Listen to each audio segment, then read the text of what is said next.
Maestro Rafael Vidal. Es el coordinador general de los Comités Interinstitucionales para la Evaluación de la Educación Superior CIES. De 2006 a 2014 desempeñó el cargo de director general del Centro Nacional de Evaluación para la Educación Superior Ceneval. Anteriormente fue director general adjunto del Instituto Nacional para la Evaluación de la Educación, INE. Asimismo, durante 3 años fue director de proyectos internacionales del propio Instituto y administrador nacional del proyecto PISA en México. Durante 9 años fue director técnico del Ceneval. Obtuvo su licenciatura en Filosofía de la Universidad Nacional Autónoma de México, UNAM, y obtuvo una maestría en Filosofía de la Ciencia de la Universidad McGill en Montreal, Canadá. Asimismo, es candidato a doctor en Educación por la Universidad Anáhuac. Desde hace 30 años es profesor de Filosofía de la Ciencia en la Facultad de Filosofía y Letras de la UNAM. Bienvenido, maestro Rafael Vidal.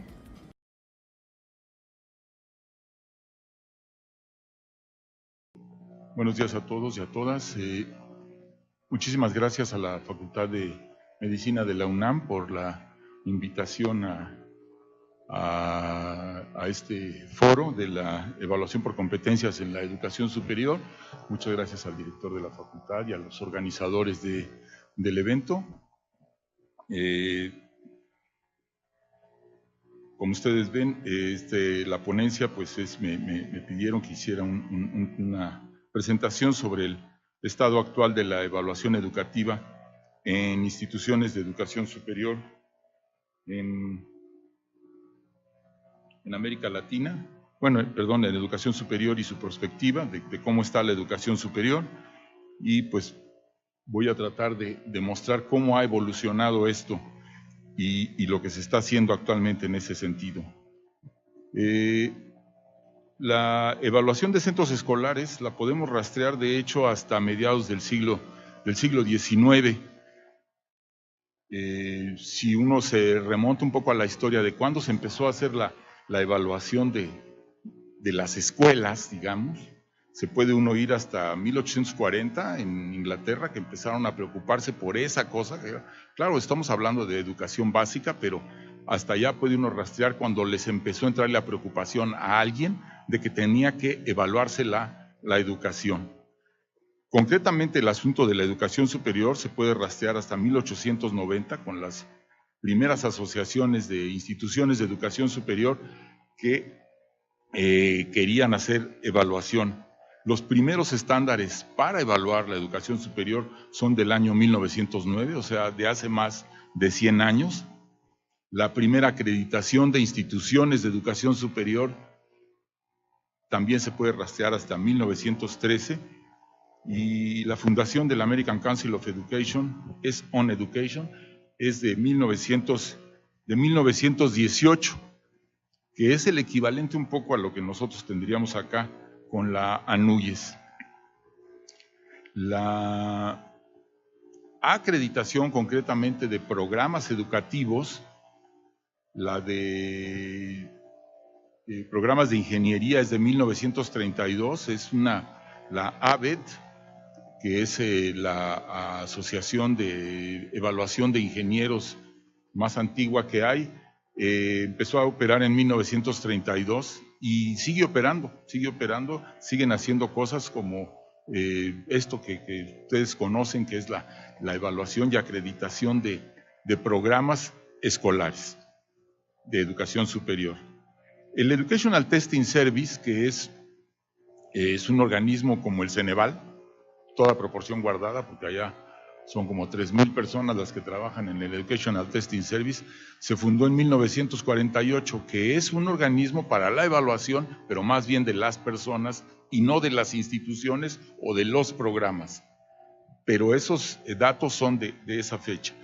El primer organismo, la primera relación de organismos acreditadores en los Estados Unidos, o sea que ya había varios organismos, el primero es de 1932, como lo dice la lámina, pero después empezaba a haber más organismos evaluadores y acreditadores, y eso se remonta a 1952. Y la primera asociación internacional dedicada a la evaluación, la International Association for Evaluation, la IEA, se creó en 1958 y realmente comenzó a operar hasta 1967. aunque esta asociación más bien estaba dedicada a la evaluación de estudiantes a nivel internacional. Un poco como lo que ahora hace el PISA, no sé si han oído hablar de PISA, que es esta prueba mundial que se hace a estudiantes de 15 años. En este momento ya se hace a más de 50 países. México participa desde el inicio de PISA en el año 2000, pero el antecedente de PISA es esta International Association for Evaluation, y es Evaluation of Educational Achievement o algo así, y eso empezó a operar desde 1967 y empezaron a hacer pruebas fundamentalmente de matemáticas y ciencias. Luego en 1975 se crea un organismo en Estados Unidos que se llama el Council for Post-Secondary Accreditation, que sus siglas eran COPA, y que ahora COPA se convirtió en 1996 en el Council for Higher Education Accreditation, que es el CHEA, que es un poco el equivalente a lo que nosotros tenemos aquí en México, digamos, toda proporción guardada también, parecido a lo que en México hay, que es el COPAES, que es un organismo que agrupa agencias acreditadoras. En este momento en México hay 30 agencias que hacen acreditación de programas de educación superior, y quien los agrupa es el COPAES, y este Council for Higher Education es más o menos de esas fechas. ¿Sí? Si nos regresamos a ver qué es lo que ha pasado en México en evaluación, antes de 1980 prácticamente no había nada. No había nada, nada es nada. Si uno quería saber cómo estaba la educación en México en 1980, no había manera de saberlo. No existían datos, ¿sí? Lo único que uno podría hacer era ir con algún investigador de una universidad, podría ser la UNAM, pero podría ser alguna otra universidad que se dedicara a la educación y que nos contara lo que pensaba él sobre la educación. Pero datos, evaluaciones, mediciones, eso no existía en México. Cuando ya se hacían evaluaciones a nivel internacional, México no participaba.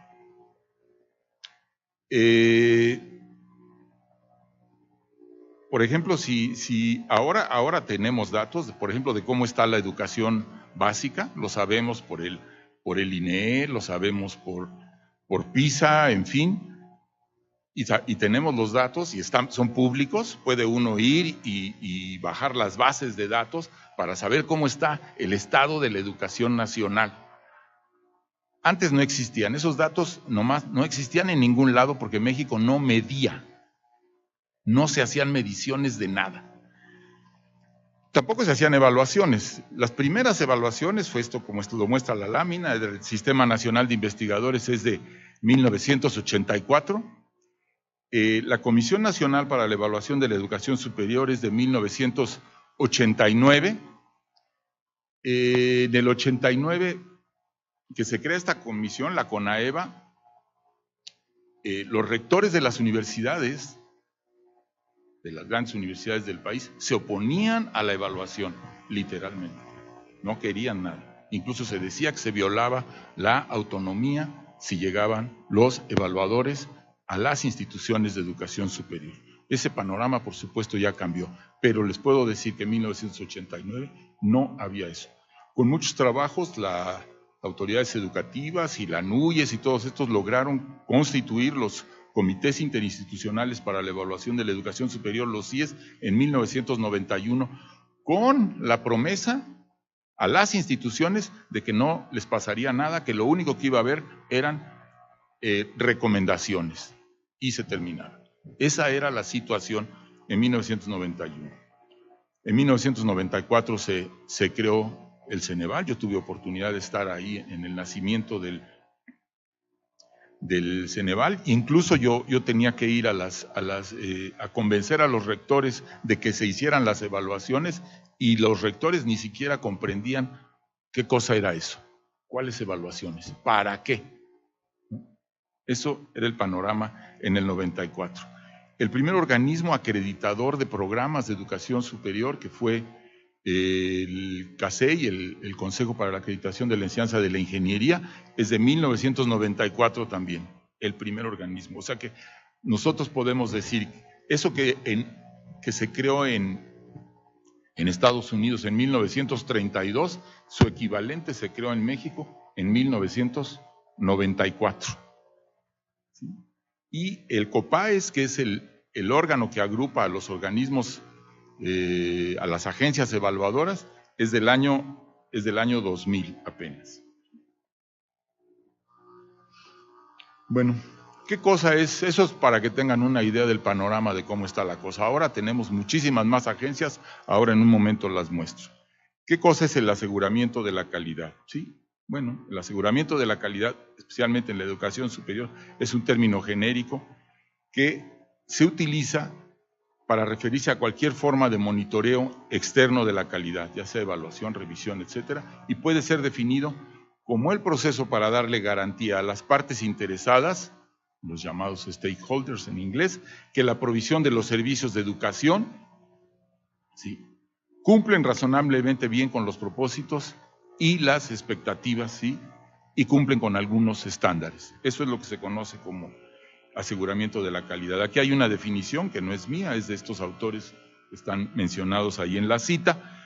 Es un proceso continuo de evaluación, monitoreo, mantenimiento y mejoramiento de la calidad de los sistemas de educación superior, instituciones y programas. ¿Sí? Como mecanismo regulatorio, el aseguramiento de la calidad se enfoca tanto al rendimiento de cuentas como al mejoramiento, proveyendo información y juicios, no rankings, mediante un proceso acordado y consistente con criterios bien establecidos. Eso es lo que es ahora el aseguramiento de la calidad, o esto es lo que es la definición del aseguramiento de la calidad. De hecho, hay dos maneras de hacer el aseguramiento de la calidad en las instituciones de educación superior. Estas dos maneras son muy aceptadas y están generalizadas, que es lo que se conoce como aseguramiento interno y aseguramiento externo. El aseguramiento interno, como lo muestra la lámina, se refiere a políticas y mecanismos implementados internamente en una institución para asegurar que se están cumpliendo los propósitos y los estándares, ¿sí?, de educación superior en lo general. Pero eso es una instancia interna dentro de la institución que se dedica a eso.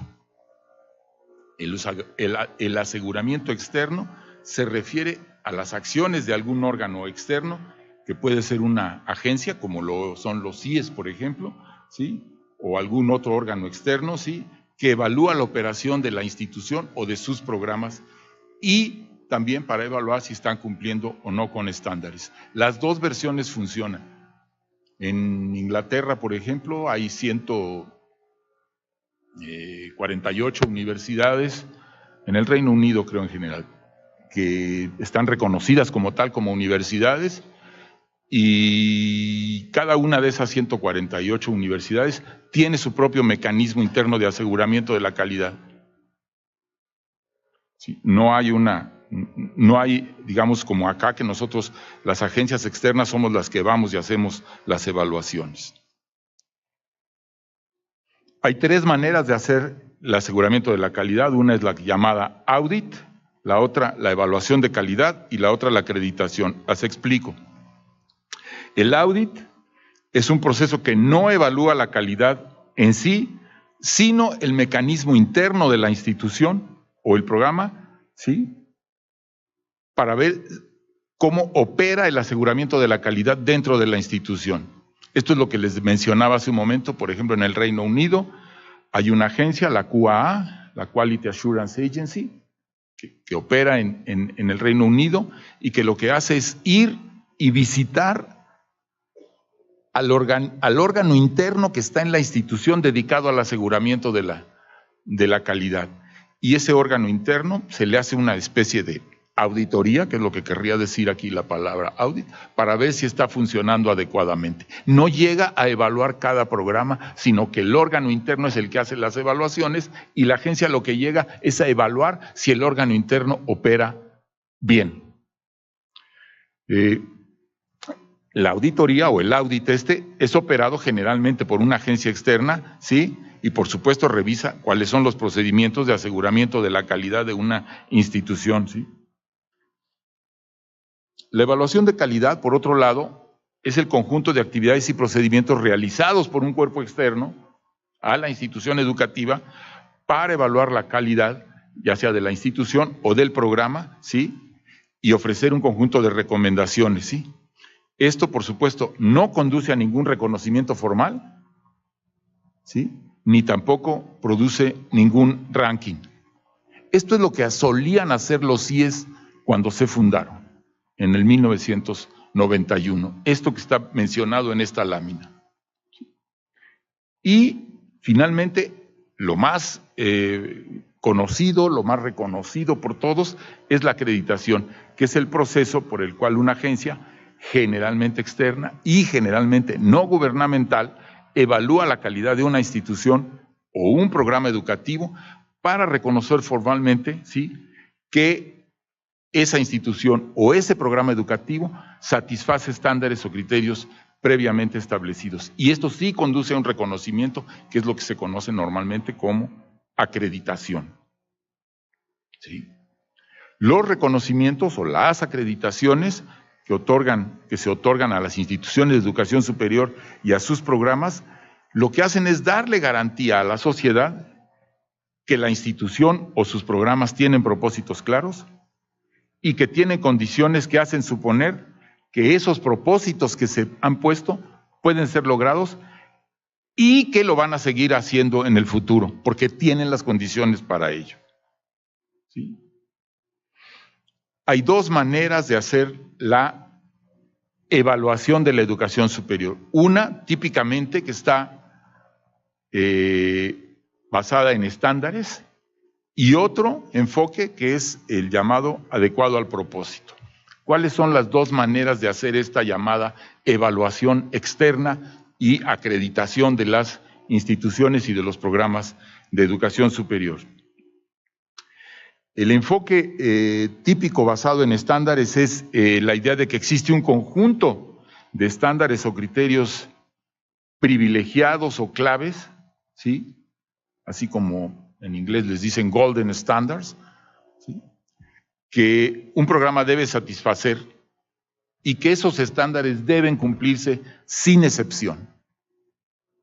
Entonces, las agencias que hacen este tipo de evaluaciones tienen un conjunto de estándares. Ustedes pueden buscar en las páginas de esas agencias evaluadoras y están claramente especificados los estándares, y cuando van y hacen las evaluaciones de los programas de estudio, por ejemplo, de la carrera de medicina, de odontología, de ingeniería civil, de lo que ustedes me gusten mencionar, van y verifican que esa carrera, que ese programa educativo cumple esos estándares que están puestos ahí. En cuanto a plan de estudios, materias que cursan los estudiantes, profesores de tiempo completo, calificaciones del profesorado, instalaciones, laboratorios, en fin, todas estas cosas están claramente especificadas qué cosas debe de tener un programa educativo para ser de buena calidad, y lo que hace la agencia es llegar y verificar que se cumplan esos estándares que están establecidos ahí. En muchos casos incluso los estándares son numéricos, dicen cuántos debe de haber de algo o qué porcentaje de algo tiene que haber. Ese es el enfoque basado en estándares. Muchísimas agencias los tienen, son públicos, los pueden ustedes ver en las páginas web de cualquiera de esas agencias. Hay decenas de agencias. Yo les mostraré al rato alguna cosa de eso. El otro enfoque es el enfoque denominado adecuado al propósito o fit for purpose. Este enfoque se basa en la idea de que las instituciones de educación superior tienen diferentes propósitos u objetivos. Y aunque todas tienen el propósito último de proveer buena educación, que ese, digamos, todas las instituciones en el fondo tienen esa misión, no es lo mismo una gran universidad con un enfoque a la investigación que una escuela normal, que un instituto tecnológico o que una institución pequeña, particular, que imparte uno o dos programas. Recuerden, en México tenemos 3,000 instituciones de educación superior, por si no lo saben. 3,000. Parece un dato Parece que me estoy equivocando. ¿De dónde sacas, Rafael, que hay 3,000 instituciones? Bueno, hay más de 3,000 legales. ¿Sí? ¿Están registradas? Ya sé que van a decir, bueno, algunas son patitos, ya lo sé. Pero registradas, más de 3,000. Todas son instituciones de educación superior, todas otorgan títulos, todas. ¿Sí? Algunas puede ser que estén arriba de la carnicería del poblado de Sanguirindango de las Iguanas, ¿verdad? Y Centro de Estudios Contables y Administrativos, no sé cuántos, pero tiene un reboe ahí, no sé qué. Esa es una institución de educación superior. No digo que sea buena institución, nomás digo que es una institución de educación, porque está registrada y cuenta con un registro legal. Bueno, para esas 3,000, ¿cómo hacemos para evaluar a una gran institución como puede ser la UNAM o no sé, el Colegio de México o la Universidad de Guadalajara o la de Nuevo León o cualquiera de esas, o la Ibero, ¿verdad? Que son universidades con toda la barba, ¿no? ¿Sí? ¿Cómo hacemos para evaluar eso? Y cómo hacemos para evaluar estas otras cosas. Pero en realidad tenemos ese problema. Hay una enorme cantidad de matrícula en esas instituciones. Por supuesto que las grandes instituciones tienen gran matrícula, pero las instituciones pequeñitas sumadas, estas más de 2,000 particulares, también tienen una matrícula numerosa. Y tenemos que tener claridad en esto que está puesto en la lámina, de que tenemos que saber cómo evaluar a una institución que es pequeña, por ejemplo, una escuela normal, rural, que a lo mejor imparte 2 programas educativos. Tenemos que entender bien qué es lo que hace esa escuela normal, cuáles son sus programas, cuáles son sus propósitos y cómo la podríamos evaluar. Este es el enfoque con el que se pueden hacer las evaluaciones de este tipo de programas. ¿Quiénes son las partes interesadas en la educación superior? En inglés se les llama stakeholders, ¿sí?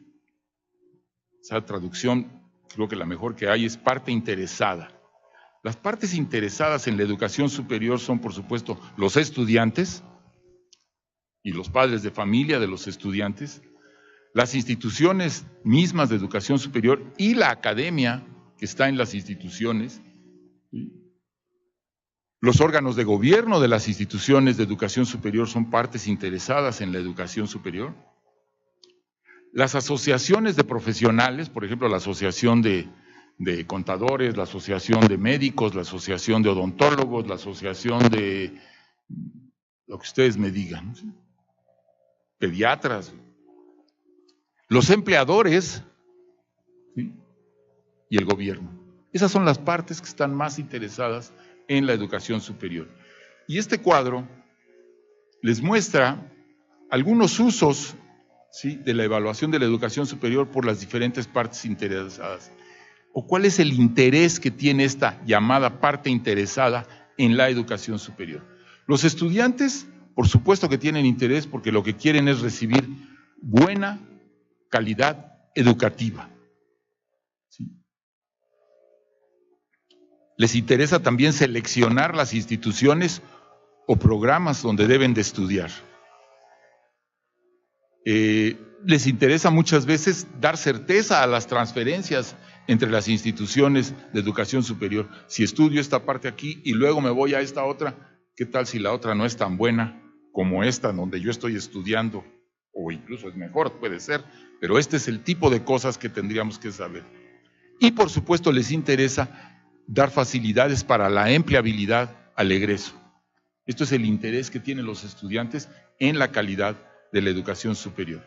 La academia, por otro lado, que ya no son los estudiantes, sino los docentes, les interesa el prestigio de la institución y por eso quieren una buena institución, que tenga un buen prestigio, ¿sí? Les interesa mejorar la institución y les interesa apoyar la planeación de la institución donde trabajan.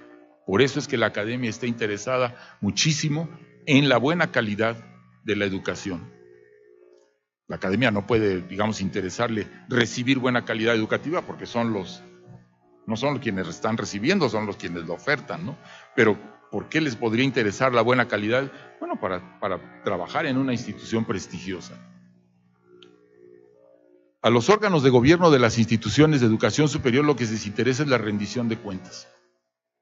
Que la institución haga bien las cosas y rinda buenas cuentas de los recursos que se le entregan a la institución y que esos recursos estén bien aplicados y al final sean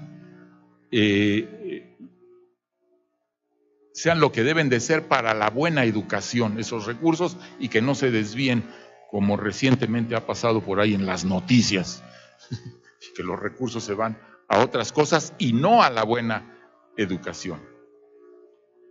A las asociaciones profesionales, al colegio de ingenieros, al colegio de médicos, les interesa garantizar que los nuevos profesionales estén bien formados, que tengan las competencias que debe de tener la persona que se forma en esta profesión.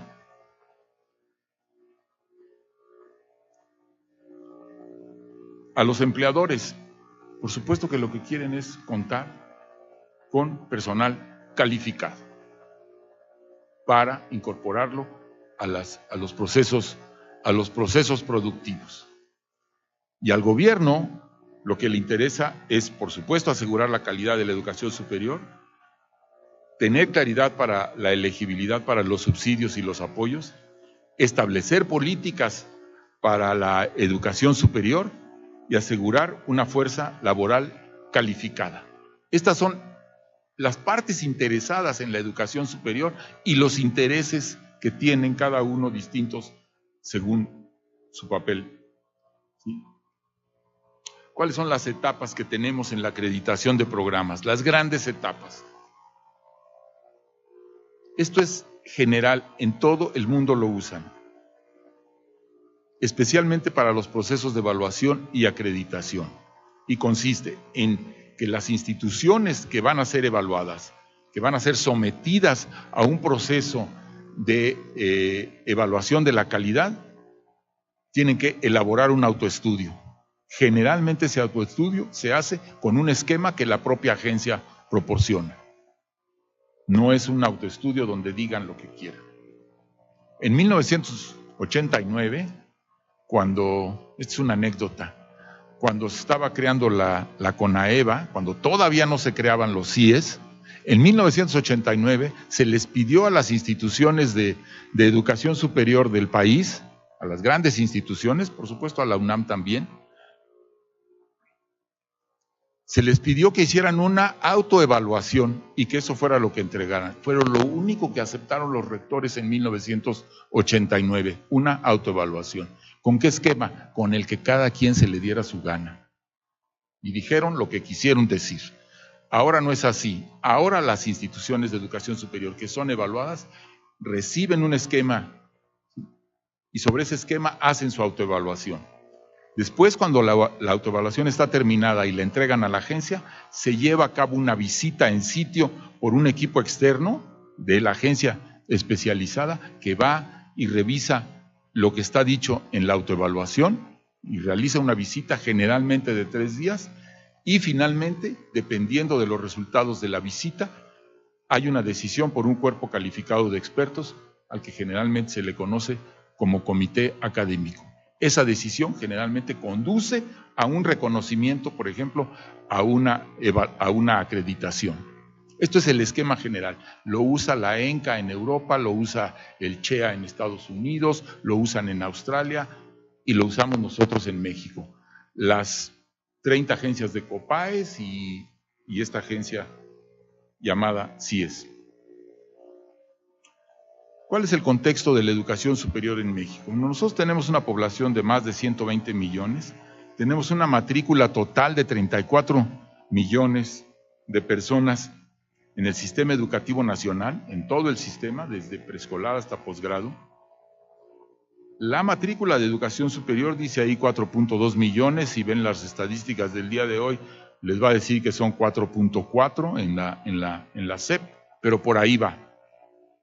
entre 4.2, 4.4, dependiendo si cuentan a los de posgrado y a los que están estudiando en educación a distancia. Y la cobertura al grupo de 18 a 22 años es de solo el 18%, perdón, el 38%. Es cobertura bruta, ¿sí? O sea, no están sacados los que están fuera del grupo de edad, sino incorporados todos ahí, apenas el 38%. ¿Qué quiere decir eso? Que de cada 100 jóvenes que están en la edad de 18 a 22 años, solo 38% están en la educación superior. Y probablemente menos del 38% porque hay adultos superiores a 22 años. ¿Dónde están los otros 62%? Están en estudios anteriores, están trabajando, son ninis, están en la calle, lo que ustedes me quieran decir. Solo de estos jóvenes que están en edad de estar en educación superior, solo el 38%. En otros países alcanzan el 50%, el 60%, el 70%, en algunos hasta el 80% de jóvenes en esa edad están en alguna forma de educación superior. Nosotros tenemos muy baja, a pesar de tener 3,000 y tantas instituciones de educación superior, solo 38% de los jóvenes están en educación superior. Instituciones, como les decía, más de 3,000. Programas educativos de nivel superior en México, más de 30,000. Matrícula inscrita en programas de buena calidad, más del 50%. ¿Qué quiere decir esto? Matrícula inscrita en programas de buena calidad. Bueno, nosotros hemos evaluado a los programas de educación superior. La SEP lleva un registro meticuloso, cuidadoso de eso, de cuáles programas hemos evaluado y reconocido por su buena calidad, porque por supuesto que hay los que evaluamos y no los reconocemos por su buena calidad, pero los que evaluamos y reconocemos por su buena calidad, y luego cuentan la matrícula de esos programas, y más o menos el 50% de la matrícula nacional está en programas que están reconocidos. Son muy poquitos programas, pero tienen una gran matrícula. Eso más o menos nos limpia la cara, ¿sí? ¿Cuáles programas tienen reconocimiento vigente en México? Vigente quiere decir que lo hemos evaluado en los últimos 5 años. O sea, esas evaluaciones que hicieron de algunos programas en el 2002 o en el 2003, esas no cuentan. Las únicas que cuentan son las que han sido realizadas en los últimos 5 años. Entonces, programas que tengan reconocimiento vigente de buena calidad, que han sido evaluadas, digamos, recientemente, son casi 5,000 programas. Pero recuerden que dije que hay más de 30,000. ¿Sí? ¿Cuántos programas evaluamos en las agencias que se dedican a la evaluación en México? Ligeramente más de 1,000 al año. En pocas palabras, nunca vamos a acabar. Porque con 1,000 al año, a los 5 años habríamos evaluado 5,000. ¿Sí? Y tenemos 30,000. Y a los 5 años hay que volver a empezar porque los reconocimientos solo duran 5 años.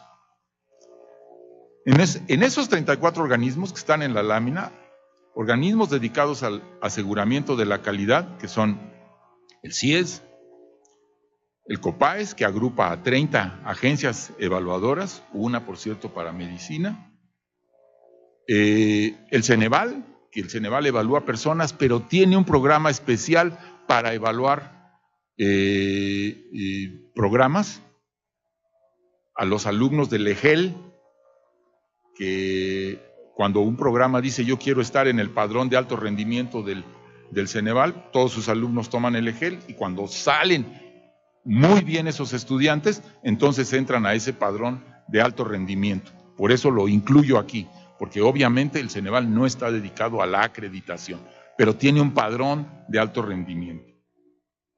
FIMPES, que es la ANUYES de las instituciones particulares, que es la Asociación de las universidad, también hace evaluación, pero hace evaluación de las instituciones de sus agremiadas, muy pocas, pero sí lo hace. Y el CONACYT, que tiene el PNPC, el Padrón Nacional de Posgrados de Calidad, en el cual solo hay un poco más de 2,000 programas de posgrado de los 11,000 programas que hay en el país. De los 11,000 programas de posgrado, solamente 2,000 están en el PNPC. Entonces, ese es el panorama que tenemos en la acreditación. ¿Cómo hacemos para evaluar estas cosas? Miren, los CIES evalúan cualquier programa de educación superior, ahí lo dice la lámina, ¿sí? Hacemos evaluación institucional y evaluamos cualquier programa de educación superior, desde técnico superior universitario, profesional asociado, licenciatura y posgrado. El COPAES evalúa exclusivamente programas de licenciatura de ciertas profesiones, alguna que otra disciplina, pero casi todas son profesiones. Medicina, derecho, odontología, farmacia, etcétera, ¿no? El CONACYT, solo programas de posgrado. El Ceneval, su padrón de alto rendimiento, es decir, licenciaturas con EGEL, que son solo 39 EGEL. Y FIMPES, la evaluación de sus asociadas. Con esas 34 agencias es con la que estamos haciendo la evaluación de los programas de educación superior del país. La educación superior, como lo dice aquí esta lámina, es desde técnico superior universitario, carreras de 2 años, profesional asociado, también carrera de 2 años, licenciatura, cualquier licenciatura, y cualquier posgrado, especialidad, maestría, doctorado. Esa es la educación superior.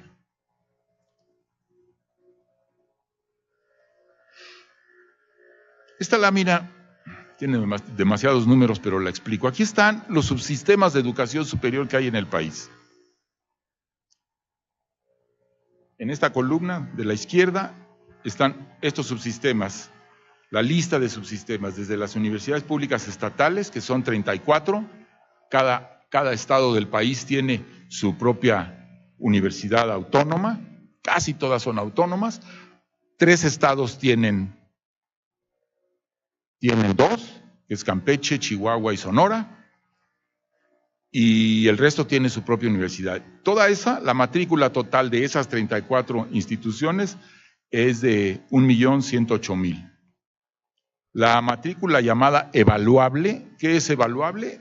Pues que tenga egreso, porque no podemos evaluar a los programas que acaban de empezar la semana pasada, ¿no? Solo evaluamos a los que tienen egresados. Entonces, y eso estos datos están tomados de la SEP, y eso lo tienen muy claro. ¿Quiénes son los programas evaluables? Es 1,018,000. Y tienen las universidades públicas estatales, esas 34, con sus altibajos, unas que tienen el 100 y otras que tienen muy poquito, pero en total 878,000 estudiantes inscritos en programas de buena calidad. No quiere decir que los estudiantes son de buena calidad, ni que todos son aplicados, ni nada de eso. No estoy diciendo eso. Nada más estoy diciendo que estudian en programas que han sido evaluados y por lo tanto son programas de buena calidad. ¿Pueden reprobar? Sí. ¿Puede haber malos alumnos? Sí. Eso es otra cosa. El programa es bueno y el alumno no. Esas son cosas distintas. Aquí lo que estamos diciendo es que están inscritos en un programa de buena calidad. ¿Sí? Es el 86%, parece muy buen dato, pero si nos vamos más para abajo, a las universidades de apoyo solidario, a las politécnicas, a las interculturales, a las universidades públicas federales, como la UNAM, por ejemplo, que está ahí en esa lista, en esta de las universidades públicas federales, que son solo 9, con casi 500,000 estudiantes que están de matrícula. ¿Sí? Solamente el 55% de esos programas, de esas grandes universidades, solamente el 55% están inscritos en programas que han sido evaluados. Y los institutos tecnológicos, que tienen casi 600,000 estudiantes, son más de 200 institutos tecnológicos en todo el país, solo el 51% estudian en programas que han sido reconocidos por su buena calidad. Y lo mismo en las escuelas normales que los tienen ahí, que son casi 80,000 estudiantes, y las instituciones particulares, esas que hacen el grueso de las 3,000 a las que hacía referencia hace un rato, que son más de 2,000, tienen una matrícula de 1,292,000 estudiantes, 1,300,000 estudiantes. Y solo el 18% de esa matrícula está en programas que han sido visitados, que han sido evaluados, y de los que se puede dar la garantía que están en un programa de buena. No quiere decir que los programas de esas instituciones sean de mala calidad. Lo que quiere decir es que nadie los ha evaluado nunca. Ese es el problema. Por supuesto que hay instituciones de muy buena calidad en cualquiera de estas subsistemas que lo hacen, pero nomás no sabemos si son de buena o mala calidad porque nadie nunca ha ido. Y los estudiantes o los padres de familia no pueden llegar a tocar la puerta del Instituto Tecnológico, no sé, de Celaya o de Navojoa o de lo que ustedes me digan y decir, oiga, vengo a evaluar la institución. Pues no pueden hacer eso un padre de familia o un estudiante, o dígame cuáles son sus mediciones. Pues no lo hacen, ¿no? Entonces tienen que confiar en qué, en las famas públicas, en las recomendaciones. Pues tu tía egresó de ahí, pues debes de meterte ahí porque ahí estaba, ¿no? Aquí en cambio tenemos datos certeros de algunas instituciones, como lo muestro aquí, ¿no? ¿Sí? Hay un organismo, un órgano más bien, un mecanismo para articular los esfuerzos de evaluación de la educación superior, que es esta Comisión Coordinadora de Organismos de Evaluación de la Educación Superior, llamada la COCOES. Se estableció desde el 2011, operó regularmente hasta 2014 y ahora recientemente se está volviendo a reactivar. Y esta es la manera como los organismos evaluadores, esos 34 que les acabo de mencionar, pues nos estamos volviendo a articular para hacer un esfuerzo común en esta cosa, ¿sí? También algunas cosas que se han dicho es que el modelo de evaluación está agotado, que el modelo como se evalúa las instituciones de educación superior ya no es funcional, pero este modelo que les acabo de mencionar hace un momento de autoevaluación, visita y dictamen por cuerpo de expertos, es el modelo que se sigue en todo el mundo. Nosotros no hemos inventado el hilo negro, eso que hacemos aquí es lo que se hace en todo el mundo, es lo que se hace en la ENCA de Europa, en el CHEA de Estados Unidos, la agencia llamada INCUAGE, que es una red mundial de agencias evaluadoras a la que algunas agencias mexicanas pertenecen, como el CIES, como COPAES, etcétera. También hace ese tipo de evaluaciones con este modelo. La RIACES, que es la Red Iberoamericana de Agencias de Acreditación y Evaluación de la Educación Superior, también es el mismo modelo. Luego, otra cosa que se ha dicho es que ya no hay que evaluar a los insumos, que ya no hay que evaluar los procesos, sino que lo que se tiene que hacer es evaluar los resultados. Nosotros, por supuesto, estamos de acuerdo con eso, con el hecho de evaluar los resultados, pero sí seguimos evaluando cómo están las condiciones generales para eso, ¿sí? Aquí les muestro, vean, por ejemplo, estos son los criterios que utiliza ABET, es la agencia que evalúa la ingeniería en Estados Unidos. Esto lo tomé la semana pasada de la página de ABET. Aquí están como las categorías que utilizan ellos para evaluar un programa educativo. Estoy hablando de ingeniería, ahora paso a medicina, ¿sí? Y ahí está en el criterio 3 los resultados de los estudiantes. Pero tienen 8 criterios. Estudiantes, los objetivos del programa, el mejoramiento continuo, el plan de estudios, los docentes, las instalaciones, ¿sí? Y el apoyo institucional. Eso es lo que dice esta lámina. Aquí está las 12 categorías de la educación médica en los Estados Unidos, que curiosamente, este es el canadiense. Son exactamente los mismos, idénticos, porque se pusieron de acuerdo y hacen la misma evaluación en Estados Unidos y Canadá. Aquí está Estados Unidos, y este es Canadá. Son las mismas palabras, son esas 12. ¿Sí? Y miren lo que evalúan. La misión es para educación en medicina. Misión, planeación, organización, integridad de los estudiantes, liderazgo, el ambiente académico, la preparación de los docentes, la infraestructura educativa, los objetivos curriculares, el diseño curricular, el contenido, en fin, las mismas cosas. Eso es lo actualmente. Esto dice para visitas en sitio programadas para el año 2017 y 2018. Educación médica en Estados Unidos y Canadá. Les muestro aquí los ejes y categorías que utilizamos en los CIES para la evaluación de los programas. En los CIES también evaluamos a las instituciones, pero los ejes y las categorías están en la página web. Si entran ustedes a la página web de los CIES, los pueden mirar. Ahí están estos ejes, son 5 ejes o dimensiones, que son para evaluar un programa educativo, cualquiera, piano, técnico en radiología, o en emergencias médicas, técnico superior universitario en emergencias médicas, o sea, los que van en las ambulancias, ¿no? Para poner un ejemplo de medicina. O médico, o odontólogo, o para ese programa educativo, revisamos estas cosas. ¿Cuáles son los propósitos del programa? ¿Cuáles son las condiciones generales que tiene para operar? ¿Cuál es el modelo educativo y el plan de estudios? ¿Qué actividades les enseñan a esos estudiantes de ese programa para su formación integral? ¿Sí? ¿Cómo es el proceso de ingreso al programa? ¿Cómo transitan por el programa? ¿Su trayectoria escolar? ¿Y cuáles son los mecanismos para el egreso de los estudiantes de ese programa educativo? Y por supuesto, los resultados que obtienen los estudiantes en el programa y los resultados del programa, por ejemplo, la deserción, ¿sí? La aprobación, etcétera. Y finalmente, la dimensión de personal académico y apoyos, es decir, qué tipo de personal académico para este programa que estoy, por ejemplo, la carrera de ingeniero industrial de esta universidad o de este tecnológico superior universitario de Abasolo, ¿sí? ¿Cómo le hago? Bueno, pues a ver, ¿qué personal académico tienes para ese programa?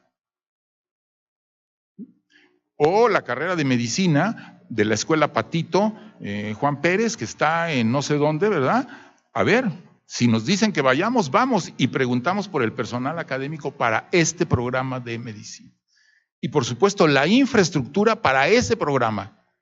Si la institución tiene el microscopio electrónico o el acelerador de partículas más grande del mundo, pero no se usa para el programa, que ni nos lo enseñen.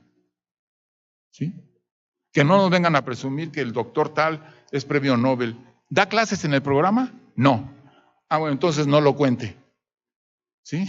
Lo único que cuenta es cuál es el personal académico de este programa y cuál es la infraestructura a los que los estudiantes tienen acceso para este programa. ¿Sí? Y por supuesto, todos los servicios de apoyo que tienen los estudiantes de ese programa. Estos son los ejes y categorías del, ¿sí? Bueno, con esto termino. ¿Cuáles son las tendencias que tenemos en la educación superior y en la evaluación en el mundo? Fíjense, la educación superior pasó de 65 millones de estudiantes en 1990 a 170 millones en 2009. Ya debemos de andar en 200 millones de estudiantes en este momento en todo el mundo, en educación superior. China, India, Estados Unidos y Rusia tienen más del 40% de la matrícula internacional. ¿Sí? Hay ahora más movilidad de estudiantes, más movilidad de profesores, ¿sí? Y también más movilidad de los profesionales que egresan de las instituciones de educación superior. Y también hay una creciente privatización de la educación superior como tendencia internacional. ¿Sí? También hay un creciente número de agencias evaluadoras y se ha dejado el rol del gobierno al establecimiento de los lineamientos para la evaluación y a proveer incentivos. Hay mayor presencia de agencias internacionales para la evaluación. En México hay muchas agencias internacionales que operan y evalúan programas de educación superior en las instituciones de educación superior de México, y hay mayor presión de los gobiernos para hacer que las instituciones de educación superior rindan cuentas de su hacer, ¿sí?, a las llamadas partes interesadas, que son los stakeholders que ya les mostré quiénes son, ¿sí? ¿Cuáles son nuestras recomendaciones? Más evaluación de programas a instituciones de educación superior y más vigilancia a las agencias que hacen la evaluación para que sean técnicamente sólidas y, por supuesto, íntegras. En Estados Unidos hay 24,000 programas profesionalizantes.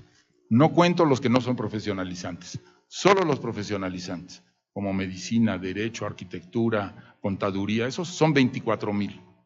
A esos 24,000 programas, en Estados Unidos, le dan la vuelta cada 5 años. Cada 5 años evalúan a los 24,000 programas. Nosotros, en 5 años, escasamente habremos evaluado 5,000 programas de los 30,000 que tenemos ahí esperando que sean revisados. Entonces, la garantía de la calidad se puede hacer, sí se puede hacer, pero necesitamos mucho más esfuerzo, ¿sí? ¿Qué es la buena calidad de la educación superior? Bueno, todas las instituciones de educación superior del mundo, todas sin excepción, le hacen una promesa a sus estudiantes. La promesa es que los van a convertir en lo que está establecido en los propósitos y en el perfil de egreso. Si ustedes leen el propósito de un programa educativo y leen su perfil de egreso, eso es lo que le promete la institución a un estudiante que llega y toca la puerta y dice, yo quiero ser esto, yo quiero ser contador, yo quiero ser médico, yo quiero ser odontólogo, ¿no? Bueno, ¿cuál es el perfil de egreso? Pues aquí dice que vas a ser así, mira, vas a tener competencias en esto, en esto, en esto, en esto, vas a saber inglés, vas a saber operar, vas a saber… Todo eso dice. Esa es la promesa que le hacen a todos los estudiantes del mundo, las escuelas es lo que le prometen. Bueno, los evaluadores de los programas educativos le deben dar garantías a la sociedad que una institución y los programas que opera, ¿sí?, tienen propósitos por lo menos claros y pertinentes y cuentan con las condiciones mínimas, ¿sí?, que hacen suponer que dichos propósitos y objetivos pueden ser logrados, ¿sí?, que van a lograr esos objetivos, ¿sí?, y que los van a seguir logrando, que los logran ahora y que los van a seguir logrando. Muchas gracias.